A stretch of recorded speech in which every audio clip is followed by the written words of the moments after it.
अस्सलाम वालेकुम स्टूडेंट्स। आज एक और इम्पॉर्टेंट टॉपिक डिफाइन कर रहा हूँ, वो है रेसिप्रोकल प्रोनाउन। रेसिप्रोकल प्रोनाउन कौन से होते हैं? पहले तो मैं बता दूँ प्रोनाउन क्या होता है। ऐसे अल्फाज जो अपने नाउन या प्रोनाउन की रिपीटिशन को रोकने के लिए इस्तेमाल किए जाते हैं उन्हें प्रोनाउन कहा जाता है। फॉर एग्जांपल, अगर मैं कहूँ अली मेरा दोस्त है, अली लाहौर में रहता है, अली इतने बजे उठता है, अली खाना खाता है, अब मैं बार बार अली अली कर रहा हूँ तो उसकी जगह मैं ही क्यों कह दूँ? तो ये प्रोनाउन है जो कि अली की रिपीटिशन को रोकने के लिए मैंने इस्तेमाल किया। बार बार अली कहने से बेहतर मैं उसे ही कह दूं। तो इसी तरीके से हमारे पास प्रोनाउन की कुछ टाइप्स आती हैं, जैसे interrogative pronoun, reciprocal pronoun, relative pronoun और डेमोस्ट्रेटिव प्रोनाउन। ये इस्तेमाल तो मैंने इन तमाम टाइप्स पर सेपरेटली अपने यूट्यूब चैनल अली रज़ा काज़मी पर लेक्चर डिफाइन किया हुआ है। आज का जो स्पेसिफिक टॉपिक है वो है रेसिप्रोकल प्रोनाउन। ये कहाँ इस्तेमाल होता है? तो स्टार्ट करते हैं। रेसिप्रोकल प्रोनाउन हमारे पास दो हैं। एक तो है ईच अदर का इस्तेमाल। ये कम्पिटिटिव एग्जाम्स में अक्सर एमसीक्यूज में करेक्शन ऑफ एरर में पूछ लिया जाता है कि ये स्टेटमेंट लिखी होती है और बताना होता है गलती क्या है।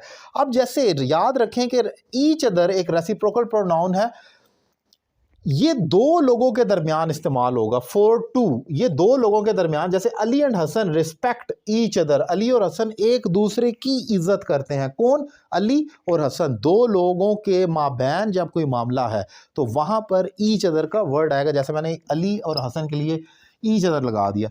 लेकिन one another more than two के लिए इस्तेमाल होगा। जब दो से ज्यादा लोगों के माबैन कोई बात की जा रही है तो वहां पर वन अनदर आएगा। जैसे the Muslims respect one another, मुसलमान जितने भी आप मुसलमान लाखों करोड़ों की तादाद में हैं, अरबों की तादाद, अब उनका कैसे हमें पता लगेगा? वो सारे मुसलमान एक दूसरे की इज्जत करते हैं, तो रिस्पेक्ट वन अनदर आएगा। अब यहाँ पर ये नहीं कहा the Muslim respect each other. आम तौर पर आप बगैर सोचे समझे जब लिख देते हैं तो आप ये लिखते हैं ईच अदर को वन अदर की जगह काट दिया, वन अदर को ईच अदर की जगह। लेकिन इंपॉर्टेंट पॉइंट यह है कि आपको दोनों का फ़र्क मालूम होना चाहिए, क्योंकि जब तक आपको इनका डिफरेंस मालूम नहीं होगा तो आप गड़बड़ करते रहेंगे और गलतियां होती रहेंगी। सो ये चीज़ इसमें याद रखनी है। ईच अदर दो लोगों के दरमियान, और दो से ज़्यादा के माबैन अगर आपने डिफाइन करना है तो वन अदर है। कंपिटिटिव एग्जाम्स में इस किस्म के एमसीक्यूज अक्सर आते हैं जो आपको जहां पर ब्लफ करते हैं और गलती हो जाती है।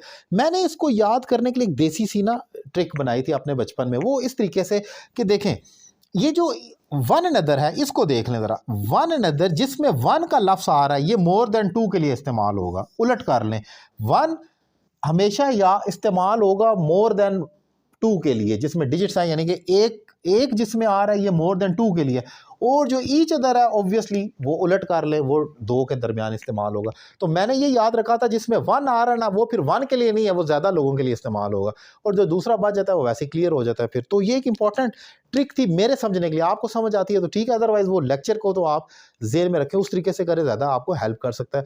सो आज मैंने ये टॉपिक डिफाइन किया। अगर मेरे पढ़ाने का तरीका आपको पसंद आया तो आप मुझे ऑनलाइन इंग्लिश लैंग्वेज कोर्स कर सकते हैं। नंबर आपकी स्क्रीन पर मौजूद है। एक रीजनेबल फ़ी पे करें, घर बैठे अपने इंग्लिश लैंग्वेज कोर्स का आगाज़ करें, और आप बेसिक से लेकर एडवांस तक इंग्लिश सीख सकते हैं एक रीजनेबल फ़ी पे कर। नंबर आपकी स्क्रीन पर मौजूद।